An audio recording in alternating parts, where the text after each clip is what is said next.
Yo les gens, c'est SwanVFX pour un nouveau tuto. Et aujourd'hui, je vais vous apprendre comment faire un logo semblable au mien. Un peu comme ça, voilà. Sur Photoshop 5. Mais je pense que ça marche aussi sur le 6, voilà.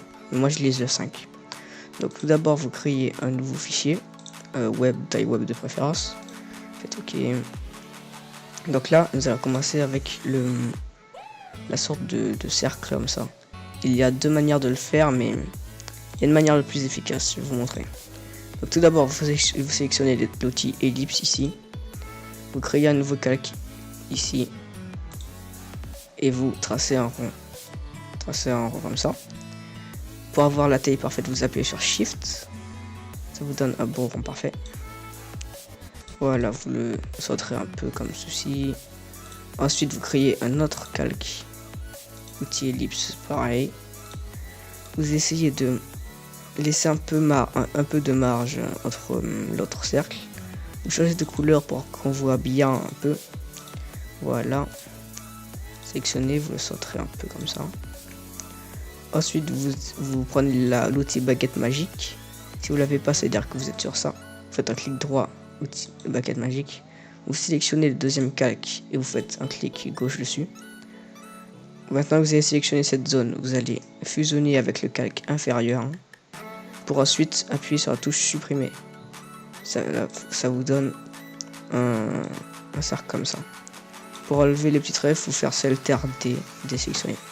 Voilà, donc ça c'est la première technique un peu relou, c'est un peu long tout ça. Donc, je vais vous montrer une deuxième technique que il y a pas beaucoup de monde qui connaît cette technique là.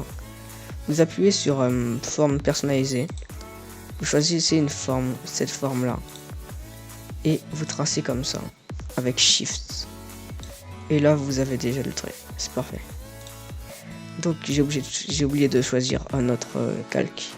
Du coup je vais annuler, je vais créer un calque et je vais faire la même opération en maintenant Shift comme ça.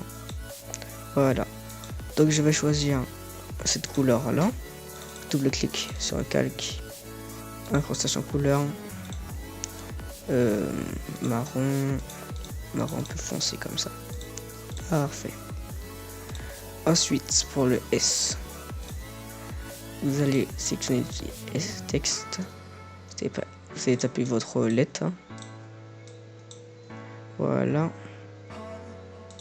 Pour la police, je me souviens pas trop de la police que j'utilisais. Ah là voilà, parfait.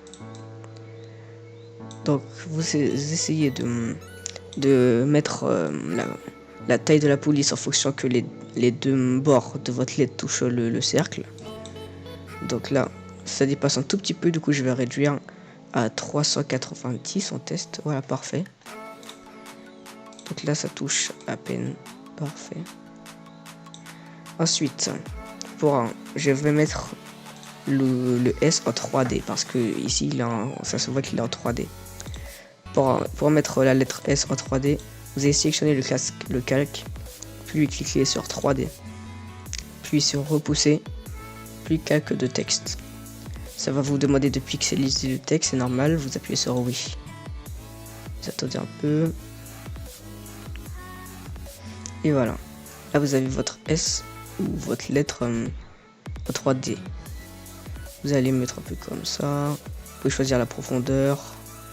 Voilà. Je vais mettre une profondeur pas très grande, un peu comme ça. Parfait.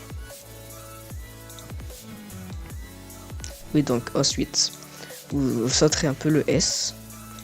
Vous allez aller sur cet outil-là. Si vous l'avez pas, c'est normal. C'est que vous n'avez pas la fenêtre. Pour avoir cette fenêtre là, vous allez sur fenêtre puis 3D. Ça va vous ouvrir cette page là.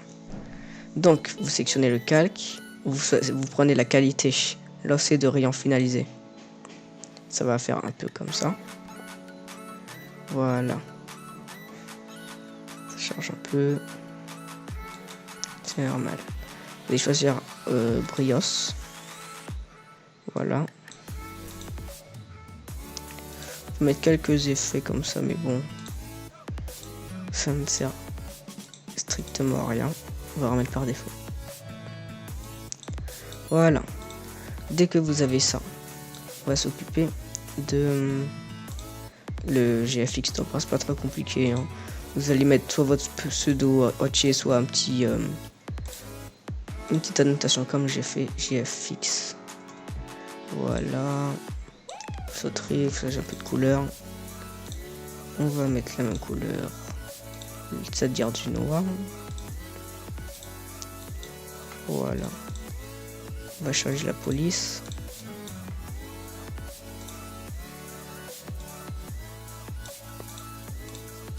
Voilà, on va pas se fouler dessus. Je vous montrerai un peu vite fait comme ça. Ensuite, pour les petits effets que j'ai rajoutés, genre cette ellipse là, cet éclair là, il faut télécharger un pack. Voici mon pack perso. C'est pas moi qui l'ai fait, je l'ai juste téléchargé. Je vais vous montrer le lien en description si vous voulez. Donc, vous allez dans Flare, si vous avez mon pack bien sûr. Vous sélectionnez cet éclat, vous prenez ça, tac, et vous le transférez dans votre fichier. Parfait, vous avez l'ellipse. Pour l'agrandir ou pour la rétrécir, vous appuyez sur Ctrl T, ça vous donne ça. Vous appuyez sur Shift pour pas déformer l'image, vous réduisez, et voilà. Entrée. Elle était où déjà? Elle était un peu ici. Voilà. Donc j'avais mis un effet ombre portée sur mon S que j'ai oublié de le faire. Donc cette ombre n'était pas du tout de ce côté là, elle était plus par là. Donc on va mettre log par ici pour que ça aille, voilà, ici, exactement là. Donc voilà, on va augmenter un peu la taille, sinon c'est trop net, c'est pas très joli. Voilà. J'avais mis quel autre effet? Ben voilà, j'ai mis que ça. Ensuite, pour l'étoile, c'est ce calque là. Appuyez dessus, vous déplacez, t'es là. Et voilà, vous avez votre image prête. Pour faire le rendu, vous appuyez sur enregistrer pour les REB et le périphérique. Vous appuyez sur enregistrer et vous avez votre logo. Voilà.